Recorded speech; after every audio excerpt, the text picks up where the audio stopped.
रोज़ की तरह आज हम लोग भगवद गीता से देखते हैं कि क्या गाइडेंस आ रही है। सो लेट्स सी चैप्टर 13 श्लोक 22। पुरुषा प्राकृतिस्थो हि भुङ्क्ते प्राकृति जन्गुणन् करणां गुणा संगोस्या सद असद योनि जन्मसु। The living entity in material nature thus follows the ways of life, enjoying the three modes of nature. This is due to his association with that material nature. Thus, he meets with good and evil among various species. जो living entity है ना, उसका nature होता है दुनिया में बहुत मतलब दुनिया में जीवित रहने के लिए अलग अलग वे में काम करना। ठीक है। लोग जो होते हैं वो अलग अलग तरीके से दुनिया में जीवित रहने के लिए अलग अलग तरीके से अपने एक्शंस लेते हैं। वो एंजॉय करते हैं three modes of material nature. कभी गुडनेस के मोड में रहते हैं, कभी इग्नोरेंस के मोड में रहते हैं, कभी पैशन के मोड में रहते हैं। कुछ चीज़ें समझ में आती है, कुछ नहीं आती है। हर समय एक ही जैसा नहीं रह पाते। This is due to his association with material nature. क्योंकि मटेरियल नेचर के साथ आप बातचीत करोगे, आप कनेक्शन में आओगे, तो आप अलग अलग टाइम पे अलग अलग तरीके से बिहेव करोगे। Thus he meets with good and evil among various species. अलग अलग स्पीशीज़ के अंदर कुछ कहीं पे गुडनेस है, कभी evil energies है, तो वो सबसे अलग तरीके से मिलता रहता है। This verse is very important for an understanding of how the living entities transmigrate from one body to another. It is explained in the second chapter that the living entity is transmigrating from one body to another, just like one changes dress. This change of dress is due to his attachment to material existence. As long as he is captivated by this false manifestation, he has to continue transmigrating from one body to another. Due to his desire to lord it over material nature, he is put into such undesirable circumstances. Under the influence of material desire, the entity is born sometimes as a demigod, sometimes as a man, sometimes as a beast, bird, worm, aquatic and saintly man as a bug.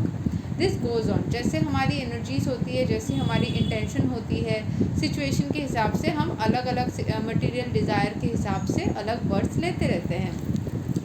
And in all cases the living entity thinks himself to be the master of his circumstance. उसको लगता है मैं ही कर रहा हूँ सब कुछ, जो भी हो रहा है ये मेरा एनर्जी है, बट ऐसा नहीं है।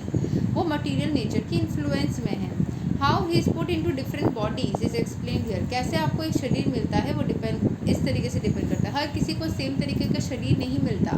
ह्यूमन होने के बाद भी हर कोई हेल्दी नहीं होता, तो हमें ग्रेटफुल होना चाहिए if we have a healthy body.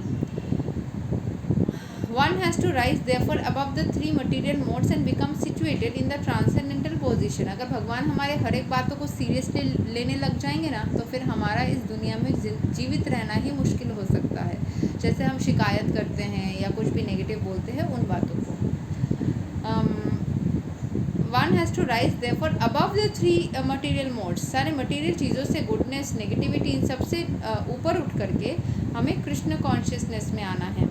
Unless one is situated in Krishna consciousness, his material consciousness will oblige him to transfer from one body to another because he has material desires since time immemorial. But he has to change that conception. That change can be effected only by hearing from authoritative sources. The best example is here. Arjuna is hearing the signs of God from Krishna. The living entity, if he submits to the hearing process, will lose the long cherished desire to dominate material nature, and gradually and proportionally as he reduces his long desire to dominate, he comes to enjoy spiritual happiness. In a Vedic mantra, it is said that he has become learned in association with the Supreme Personality of Godhead. He proportionately relishes his eternal blissful life. ठीक है। सो ऐसे बोला जाता है कि समय के साथ साथ हम जितना ज़्यादा खुद को भगवान के आगे पूरा समर्पित कर देते हैं, भगवान की बातों को सुनने के लिए समर्पित कर देते हैं, हमारे अंदर जो डोमिनेटिंग नेचर है कि हम सब कुछ कर रहे हैं, हमें करना ही है, somewhere that feeling goes away, और ग्रेजुअली हमारे अंदर जो वो डिज़ायर है डोमिनेट करने का, वो भी चला जाता है। हमारे अंदर एक स्पिरिचुअल हैप्पीनेस वाली एनर्जी क्रिएट हो जाती है और हम ग्रेजुअली बहुत ही ज़्यादा क्या बोलते हैं ना, शांत महसूस करने लग जाते हैं। So this is what we have for you today.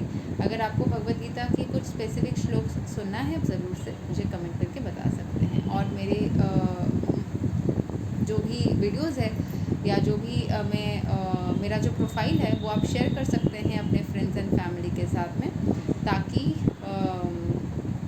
वो लोग भी भगवद गीता का ज्ञान ले सके। Thank you so much. हरे कृष्णा, राधे राधे, जय श्री राम।